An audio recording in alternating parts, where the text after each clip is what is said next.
Hello, my name is Jan Gonzalez, and I am a mechanical tech support rep for Sargent, and I specialize in exit devices. And today we'll be focusing on rehanding a P700 trim that's typically used on our new generation PE80 series exit devices. So let's get started. All right, so the first steps we're going to be needing to do to rehand this trim is to take off these 2 screws on the retaining plate.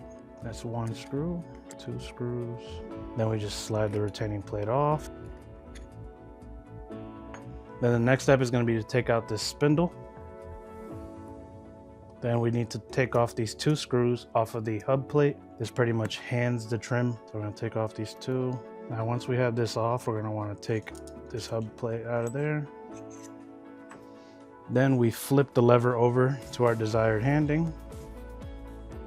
And then pretty much repeat the steps backwards now. But this time we're making sure that this hub plate is on the opposite handing than we started with. And then we just gotta find our screw holes here. Once we have our hub plate in place, grab our spindle and insert it into the slot there. Now we just make sure it's working the correct way. Grab our retaining plate, put it over our bushing, and then just re-screw it back into place.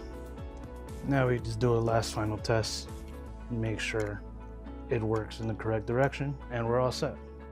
All right, so that was how to rehand a P700 series exit trim for a PE80 series exit device. If you need any further technical assistance, you can always contact us through email at techsupport.sargent@asaabloy.com, or you can give us a call at 1-800-727-5477. Thank you.